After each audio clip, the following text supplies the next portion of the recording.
happened to the guys around me? Seems everyone has got the clouds in their heads. Babies and mortgages and halfway grown up. No room for wifey in my single bunk bed. Tattoos and earrings only get you so far. Hands who can say they're... Hello, and welcome back to this Liminal Life podcast. My name is Brian Holt. This is my wife, Rebecca. Hey there. We are a couple in ministry and have a bunch of kids, and we did this podcast a long time ago, and now we're kind of trying to get back in the swing of it. And so, yeah, it's Thanksgiving episode, because most likely we won't get to do one of these next week. So, yeah, we're going to talk about Thanksgiving today. Before we do that, what are you up to, Rebecca? Well, the air has turned cold, so now I want blankets and coats on. So that's kind of what's happening today. It's just cold and blustery. We got some rain last night, and it blew stuff around on our front porch, and then the temperature just dropped. And then this morning when I went outside to teach body pump, it was cold. Yeah. So it was chilly. That's what's going on. I left the house, and you were like, "You're gonna need a jacket," and I was like, "Nah, I'll be all right." And then I was stopped by the house later on when I was going to meet somebody for lunch, and I was like, I'm getting a jacket. Yeah, but this past weekend, Chloe had her state tournament. Unfortunately, they went down in the semifinals to Chancellor High School, which used to be in our neck of the woods when we lived in Fredericksburg. Yeah. A lot of the kids from the church that we served at there went to Chancellor, and so it was a tough loss. Teen fans were so annoying. Sorry, Joe and Tim, if you hear this, but they were really annoying. Yeah, they had a bunch of boys who were wearing inner tubes, really and it was annoying. very cold, and they had Hawaiian shirts on, like it was going to be some sort of luau on the sidelines for a field hockey game. Anyway, I thought maybe it was because they were at Virginia Beach. Oh, maybe. But that's a stretch. It was so dumb. Wasn't quite. They're at the the beach. Mustangs. Yeah. They don't live near the beach. Oh man, yeah. So it was a loss, but we got some time to hang out with the families from the team and the coaches and stuff. We're really it's kind of weird. It was our last field hockey game, maybe forever. Yeah, it was. I don't foresee Jane playing.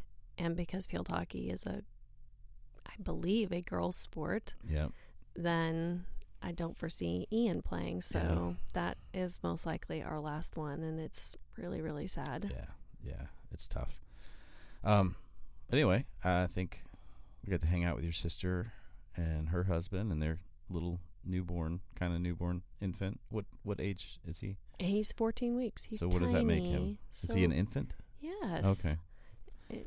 I don't remember like what age you turned into a toddler or anything like that. He's so little. Yeah, so that was a good time. Had some good food. We watched you didn't watch the Tyson fight. Oh, I watched. Gosh, no. It was mayhem that night. I had no idea what was going on. Ian wanted to run around because he's 9, so he has energy, and he got in the pool with his friend, and I just wanted to keep him alive. I'm sorry, Chloe, to share this. She was up in our hotel room crying because she was so sad about the loss. And then we were trying to blow up a bed for Chloe's boyfriend so that he could sleep on the inflatable mattress. And then we got an extra room. Someone had given us an extra room. So then I'm trying to go to sleep in the extra room. Meanwhile, I don't know where anyone is. I've tried to put Ian down, and I'm so bummed about the game. And then you're downstairs watching some fight I know nothing about with a guy named Tyson who apparently bit someone's ear off. Mike Tyson? You don't know who Mike Tyson is? I know his name, but I was like, oh my gosh, we all just need to go to bed. Oh, man. That's my solution to everything. At 9. Anything past 9, I'm like, let's just all go to bed. Yeah. Well, it was funny. There were probably 12 field hockey parents sitting around this big table in the lobby watching an iPad. And then, anyway, there was a lot of buffering problems. Netflix had a lot of problems with the fight and their broadcast. And so we were like, the iPad would buffer, and then somebody had it pulled up on their phone. So then we'd look at the phone and see what's really going on. And then we found out later it really wasn't much of a fight. Yeah, it was terrible. I wish I'd done something different. Anyway. All right, but that's not what we're going to talk about. Today we're going to talk about Thanksgiving. So, so starting off, what are some Thanksgiving, like what did Thanksgiving look like for you growing up? I actually talked about this recently in my Bible study. So I don't actually remember Thanksgiving before I was 9. We lived in Colorado. My parents met there. They had 6 of the 8 of us in Colorado. I do remember there was one evening. It was definitely evening, and it was cold because I remember we were wearing sweaters. Mm-hmm. Of course, it's Colorado, so it's a little different from here. And my dad let me have a sip of what was probably alcoholic eggnog. And that was my memory. And I don't remember when else we would have that except maybe at Christmas. Mm-hmm. And it was a very happy time, but that's all I remember. I don't remember anything else. And then when we moved to Virginia in 89, I was 9 years old. That's actually when Thanksgiving began for me. And it actually coincided with kind of this budding understanding of what family is. Because in Colorado, we didn't have any family. So I didn't really know what a grandparent was. I didn't know what cousins were or aunts and uncles were. I just didn't know. I knew the words, but I didn't really know the meaning. And so we got here to Virginia, and all of a sudden we're all gathering at Grandma Etta's house. And Pop, her husband, was alive at the time, and it was the most delicious food I had ever had. But I didn't really know these people. I had to get to know them. We were the only ones that were out of town. So we had a lot of catch up to do. But that is what I remember the very first Thanksgiving. And it was actually a hard Thanksgiving. There were some hard things that were happening in my family. It's actually probably the first time I remember as a young kid recognizing that there's a lot of brokenness. My aunt and uncle were separating, and so I just saw things that I had never seen before. It made a lasting impression on me. But yeah, it was an introduction to Thanksgiving. It was an introduction to grief in a family, and it was also an introduction to a lot of joy. Yeah. I remember going to Grandma Etta's house for Thanksgiving. Yeah. And she would make everybody stand in a circle, and did we hold hands and say what we're thankful for? Yeah. Oh, yeah. Yeah. We did that up until a couple of years ago. Things changed when we went to Chris's house, but for the longest time, we did that every year. Yeah. Yeah, I remember being exposed to that, going to Grandma Etta's, and then for a while, and then we had it at Conway and Steve's for a little while, and we hosted a few times. My parents hosted for years. Yeah, your parents hosted for a long time. And so before that, for me, growing up, we would do Thanksgiving with cousins and aunts and uncles too. We would all meet in South Boston, Virginia, which was a central point for my family. My dad's side of the family in particular were spread out between.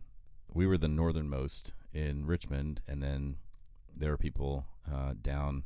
I don't think anybody got to South Carolina, but it was like North Carolina to Virginia, and so South Boston, Virginia was kind of a central place. And so I have very early memories. We would go to my cousins, Becky and Emily's house, Aunt Brian and Uncle Gary's house, and all the kids would hang out in the basement. And that's basically where we stayed. They kind of had a basement with a TV, and I think they had some games at different times and things like that. But we would get to the house, immediately go to the basement until we got called up for food, and then we go upstairs and we'd all eat, and then especially the deviled eggs. The deviled eggs. Well, actually, the deviled egg story is different, but and then we come back downstairs and then play until I think at some point in the afternoon take a walk, and then we'd have like have the leftovers, biscuits and whatnot for supper that night, and then we'd drive back home to Powhatan.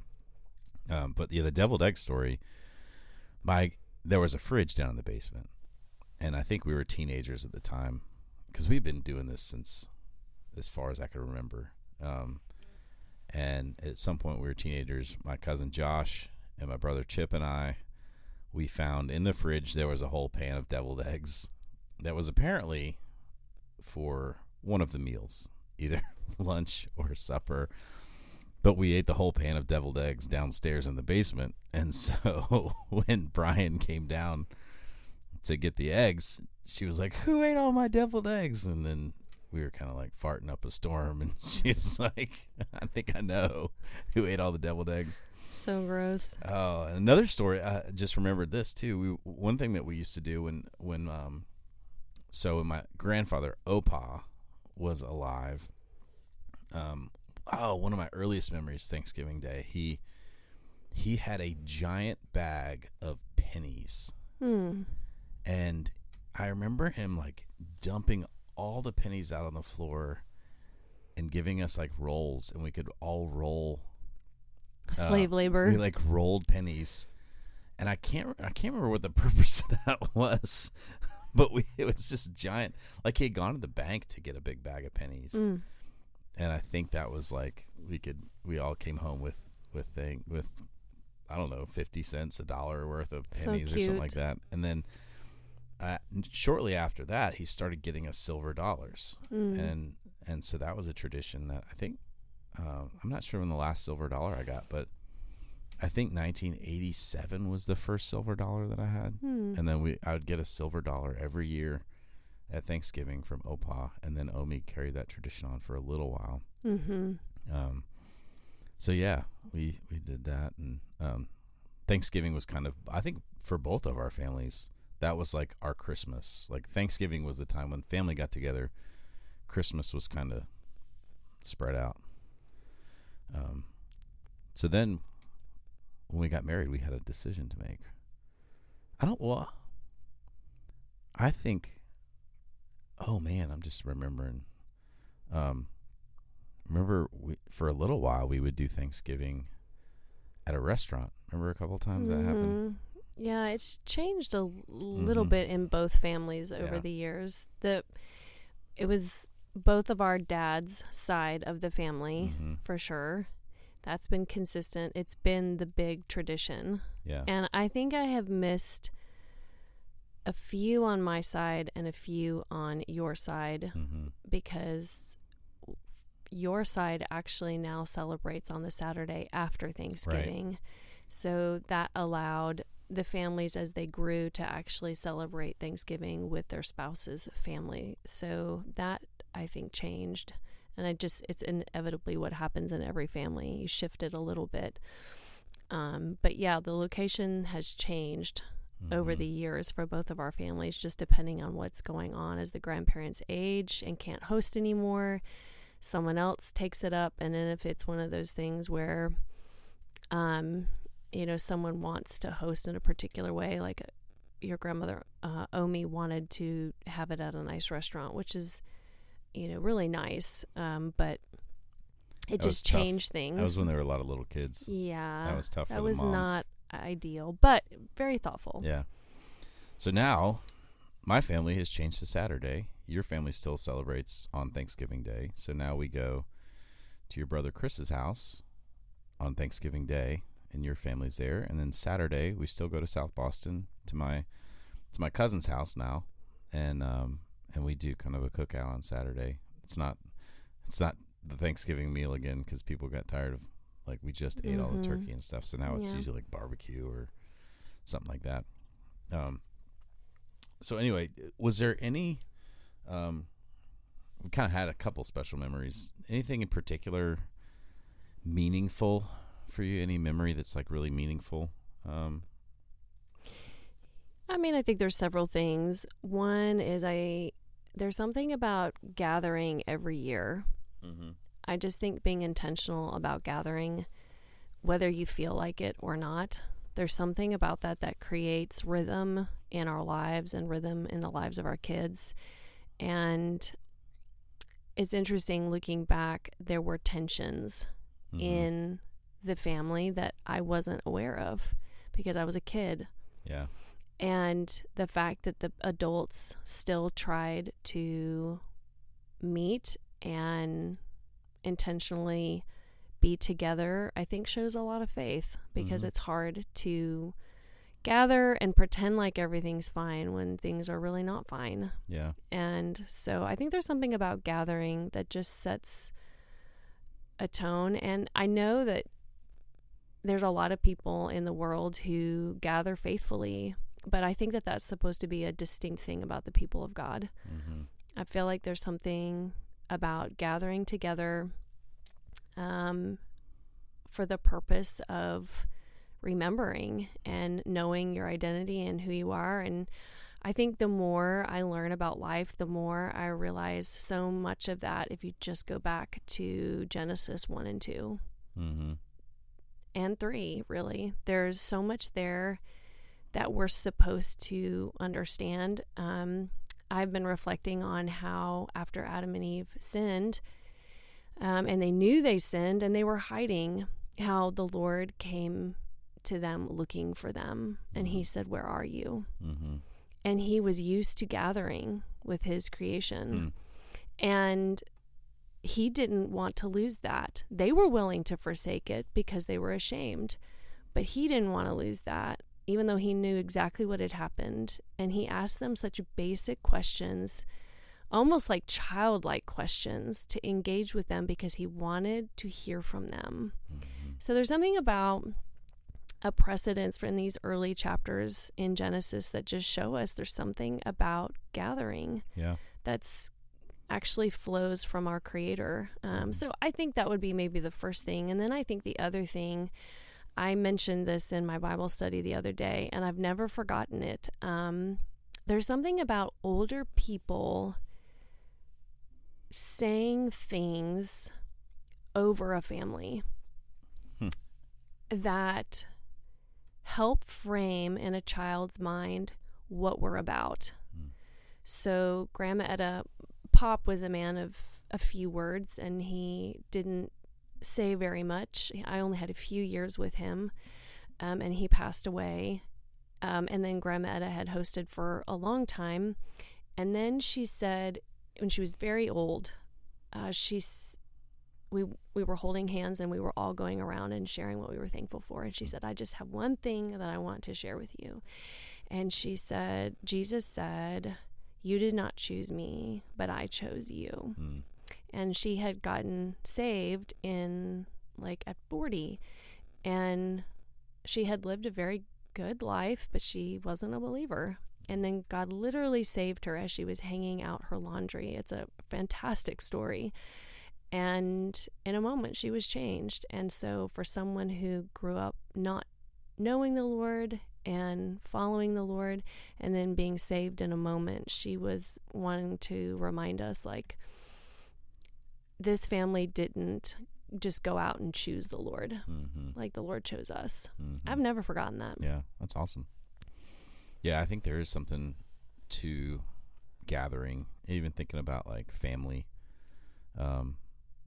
There's people, depending on how far apart people are, some people are close with their cousins and live nearby, but we don't have cousins that are close by. But when I was a kid, my cousins were like the next thing to siblings, and so we spent a lot of time with them. But now we're all grown, we have kids of our own, and they have cousins that are different but there's this thing that draws us back together to gather, and that's our family of origin. That's the bloodline that we're attached to. And the picture of the body of Christ is that our bloodline is Christ's blood, and we gather together in the same way because we're a part of the same family. And that's really cool. I think there's something too about it being lavish. Sometimes celebration. Well, it's almost like the meal is so ridiculous Mm-hmm. that it's so out of proportion for what we can actually eat. Mm-hmm. And everybody makes the best. Yeah. Everybody makes the best and brings it to the Thanksgiving table. And you have this abundance. And it just reminds me a little bit of what might be a picture of the wedding supper Yeah. of the Lamb, where it's so delicious and so beautiful and so diverse that I just think that these sorts of things are always giving us glimpses of what God actually intended. Yeah. I think that's true. And those little things that your Aunt Conway makes. I know. Those cheese, there's like Armenian. So I looked at the Google sheet Uh-huh. because Rebecca sends out this Google sheet where we all sign up saying, yes, we can come, how many are coming, and what we're bringing. And Conway next to her, she had put that down. I was like, oh, they're going to be so good. They are the best. I don't even know what they're called. I forget what it's called. I should know it because we talk about it and sing about it every year. It's kind of like an appetizer. So while everybody's like reheating their food and getting it ready and sorting, and it's kind of a flurry, mayhem actually. Mm-hmm. Conway has already pre-made this delicious food, and it's like an appetizer, and it's flaky, and then it's hot because it just comes out of the oven, and there's like cheesy kind of stuff in the middle, and it's like a donut in some respects. You could have 500 of them and not feel full, and you just keep wanting more. They are so good. So good. I'm excited. 1 week away, I get to have those things. The other thing she makes is did she make those like Danish wedding cookie things? Those powdered sugar That's things? my mom. That's your mom. Those are good too. That's like They're delicious. So yeah, I think that's some really cool. I was thinking about too, just different memories of falling asleep. Uncle Steve would always fall asleep on the sofa. I mean, I think it's you, Steve, John, and then when he was alive, we would find him sleeping. Mm-hmm. So what's so funny to me is that like the women do all of the work. The husbands like drive to get you there, and then the husbands fall asleep. Like what? It's because it's the food thing. It's called tryptophan. That's And not you what I'm just- talking you about. eat- that's why we fall asleep. Turkey as well. So Not don't as you think much. we should fall asleep? Not as much. We did all the work. I know, and I'm thankful. But yeah, I just can't help it. Now, I don't think I've taken a nap since we've been doing it at Chris's house. No. Because There normally, isn't like a place where you just can. yeah, when we get downstairs when we play golf Oh gosh. on a simulator, so that's changed a little bit. It's kind of fun. The kids play like these dodgeball games and soccer, and then the uncles come in and like, all right, kids, clear out. It's golf time. So yeah, Chris has a really nice and there's simulator. like dogs now. Like everybody brings their dogs, and I'm not saying that that's a bad thing, but Speaking it of does which, change things. Are we bringing Gloria? I don't think so. I mean, Oh, come on. it's so much. They would love her. Yeah, but then you also don't get a nap, right? I haven't had one lately anyway. Okay. Yeah. So anyway, so some things that I was thinking about, like the differences. Thanksgiving, I think for a lot of people, Thanksgiving, for people who are not in ministry, I'll say this way, is a little bit different. Because we have like I get off. I usually work Monday, Tuesday, Wednesday, or Monday's my day off, but Tuesday, Wednesday, and then I have Thursday and Friday off, and Saturday off, but then Saturday night, like we're getting back, and like it's time. Sunday's the main work day for me. So, what is Thanksgiving in ministry kind of look and feel like for you anyway? Well, when we lived in Fredericksburg, I'm going to share a little history here. When we were up in Fredericksburg, we were not with family. So we had to drive to be wherever family was, which at the time, right before we moved here, we had 3 little ones, and that's just hard. It's hard to travel with 3 kids who are very little and keep everyone content and have naps. And I just feel for young families that are traveling to be there for their families. So it was not ideal. And then you were not in full-time ministry, but you were a worship leader, and then you were the staff on an off-site service. And so we've actually never really known a Sunday when you were not on. It interrupts the Thanksgiving weekend in a way where you just cannot commit to really anything. Like getting back Saturday evening was like paramount. And a lot of times, especially if I had just had a baby, I would stay at home and you would go and be with your family on the Saturday for the Holt Thanksgiving and then come back, and then you would turn around the next morning and you would have to do something with the church. When we moved here and you were not on staff at Spotsy Prez, now Hope, you were in leadership at the church, but you weren't doing things every Sunday morning. And it was kind of like a little bit of a break for us in terms of just being able to go to church and kind of experience maybe some flexibility that we hadn't had before. And then you were called into full-time ministry at Emmaus. And I remember when we first got here, and this is not a dig at our very sweet church that we love, people traveled. And we had no consistent families here who kind of understood our life. So we would show up every Sunday, and people had told us, the week before, well, we'll be out of town. So there were often times when we would show up and it was us and maybe a handful of people.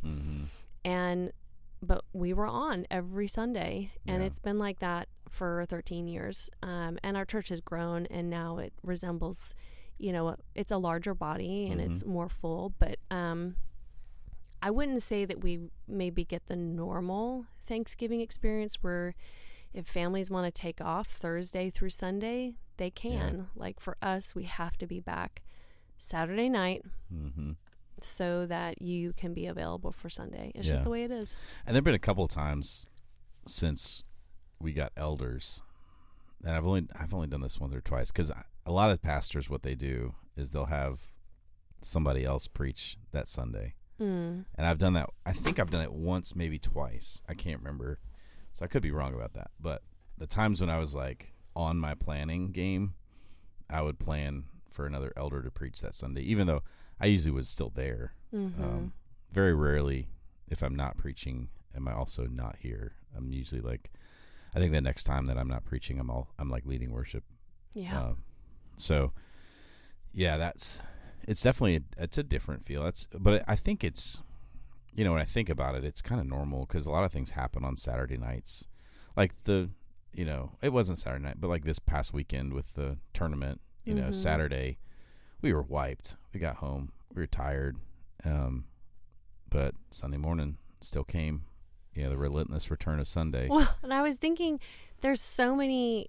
If there's a pastor's wife listening to this, I know you would get this, but so the week before I had a daughter who would not stop throwing up, and so I just stayed to take care of her. And then this past Sunday I hop in the car to get to church, and it takes about 100 feet, and I realize something is really wrong with the car, and I get a flat tire, and it's so low it's trying to rip me off the road, and I'm terrified. And I do get in touch with Brian, and he's like, I think you have a flat tire. And so I pulled into this neighborhood and realized it was very flat. And so I turned around and made it back to the house and changed cars and got in my daughter's car and did make it to church. But I thought maybe something had happened during the trip back from the tournament. and we just weren't aware of it. And the next morning I tried to drive it and it's not going to be driven. So yeah, So you called me at 9:57. I did. I had like 2 minutes to go. I had tried another elder and I was like, I am not going to make it to church. Like, I'm so sorry. But all that to say, yes, Sunday morning comes regardless of what's happening, and we just have to go with it. And that's just part of being in ministry. Yep, it's part of the call. That actually might be, I think we need to have a whole episode on that. What's that? Sunday mornings. Sunday mornings. Yeah. I wish I wish I had a number. I know that it's probably less than 100 times in our 22, almost 23 years of marriage that we've ridden to church together in a car. Maybe less than 50. So I think in that episode, we're really going to have to build up the worthiness of Sunday morning, because a lot of times from my end, it is not glorious at all. It is just hard. Yeah. So yeah, we're going to make that an episode. All right. Sounds good. Well, let's end, 2 things left. We're going to talk about, what are you thankful for this Thanksgiving? Many things. I'm thankful for many things. I am thankful that our son will have his first Thanksgiving as a married man. I'm so thankful for Kate Morgan Holt. I'm glad I get to call her Kate Holt. Yes. I think about them every day, and I miss them. So I'm excited for Micah. I am excited for and thankful that God has carried us one more year. So I'm a journaler, and when I go back and reread journal entries, even from 6 months ago, sometimes I cannot believe what is going on, what we're carrying, like what we're trying to process in life, how much we need the Lord. And I'm thinking that was just 6 months ago. Yeah. So if I look through a year and just consider the faithfulness of God to our families, it's really, really overwhelming. So that would be another thing. I think another thing I am thankful for is Chloe. It's hard to process the fact that she's a senior. I remember when she was born. I remember homeschooling her. I remember when she wanted to go to public school and specifically pursue sports, and to see how the Lord has protected her. Like, she's been basically injury free, and I don't know how that's possible. And that she signed to a D1 school to play a sport that she loves. I'm just very thankful that the Lord has carried her this far. Yeah. So, I mean, absolutely. I could name millions of things that I'm thankful for, but those are some of the things that popped into my head. Yeah. Those are all good. Yeah, I'm really thankful for when I think back, like I said, thinking back to when I was a teenager, when I was young. There's thinking about those old Thanksgiving memories kind of made me think about the insecurity that I had then. I remember Thanksgivings, one of the things that our cousins would talk about is like, what girls, things like that. And, especially, and then through college, we get together, and like, I just remember thinking about how there was so much uncertainty about life and not knowing what was lying ahead. And now seeing, 25, 30 years even of God's faithfulness, it's pretty awesome, that we have, like, here we are sitting in my office of this church that I've been pastoring for 12, almost 13 years. And like, God's been faithful. I didn't have a degree from seminary when I started this. I started pastoring here. Now I'm getting closer to having a degree. God's provided. I started out bivocational. I'm no longer primarily bivocational. I still do the odd side job now and again. But just the faithfulness of God to bring the right people in our lives. I'm thankful for the people that he's brought to help us along the way and to be a part of it, both family and then also church-wise. And yeah, I'm thankful that I have such an awesome wife. Thank you. I'm very thankful for you and all that you do for our family. And yeah, so yeah, a lot of things to be thankful for. Before we go, we're going to start to do this. Do you have any resource recommendations? Let's take two resources only, because then we can save others for other times. So what 2 resources, they're not Thanksgiving related, maybe they are, I don't know what you're going to say, but what have you been reading, listening to that you would recommend? So 2 just popped into my head. One is a book called Epic of Eden by Sandra Richter.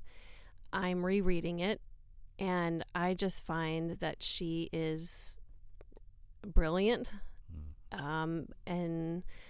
But she takes really maybe challenging concepts in the scriptures and condenses it, and she uses the imagery and the analogy of a closet and hangers, and taking all of these big bulky items and then hanging them up on these hangers in an organized way so that our minds can understand some really key biblical principles and some biblical theology. I just am really thankful for her. And then her name actually came up, which it shouldn't surprise me. I was listening to a podcast called Alabaster Jar, and it was actually recommended by Kevin Boyd, our friend from college who works full-time with InterVarsity Christian Fellowship. And it is basically theology for women to equip the church. And a lot of these scholars are women. They do interview men, but the host is female, and they were talking about honor shame and just how that's kind of changed over the decades and how it's affected anthropology and biblical scholars.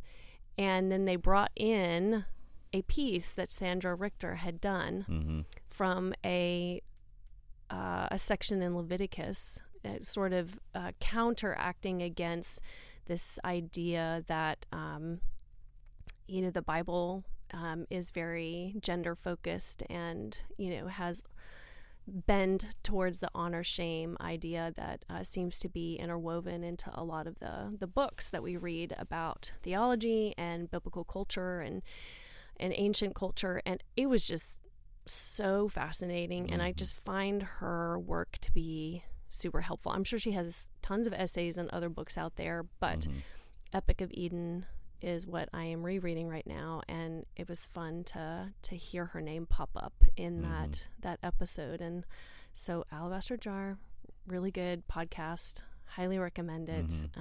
Sometimes I can't follow them because they're just very heady, but I just listen to it again and hope I can catch on. But yeah, so thank you, Kevin Boyd. So Alabaster Jar and Epic of Eden. Yep. One's a podcast, one's a book. Yep. I think the book that I have just been listening to is called Soul Talk by David. What is his name? Larry Crabb. Larry Crabb.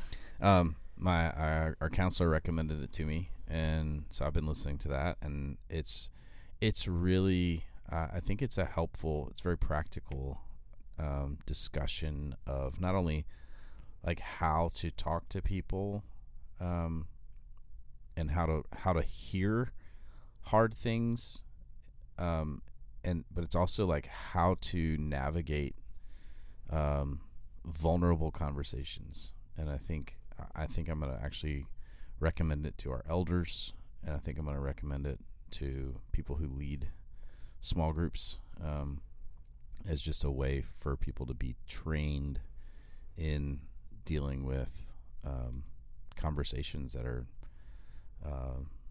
difficult without, without running away or just giving advice or things like that. So that's one thing that I would recommend. I don't know the other number 2. What I would recommend. Maybe the book of John. No, actually, it's right here. There's a book. I've been preaching through John, and the resource, the commentary that I've kind of used a lot is the Zondervan Exegetical Commentary on the New Testament, the book of John. It's by Edward W. Klink III, and it's actually really helped me a ton as I've been preaching through John. I've also been using Kostenberger's A Theology of John's Gospel and Letters. I also use a book called Reading the Gospels Wise. Oh, I said only 2 resources. That's okay. So the Zondervan Exegetical Commentary is pretty awesome. I know that's not like a, hey, just pick this up and read it, but it's about 2.5 inches thick, so it's not like a quick read, but a great resource. It is a phenomenal resource. So anyway, I actually I talked to Levi Baker yesterday. He called me, and so we were talking about that book because he recommended it to me. That's great. And yeah, just fascinating, very cool. So, all right, well, I think that's it. Anything else you want to say before we head out? No, just get ready for Thanksgiving. Yep. All right. Well, thanks for listening to another episode of this Liminal Life podcast. We hope that you have enjoyed it. Feel free to send us comments. Let us know what you think. Give us feedback. And yeah, hopefully we will see you next time from this Liminal Life podcast, where we stand in the threshold and spit in the wind. All right.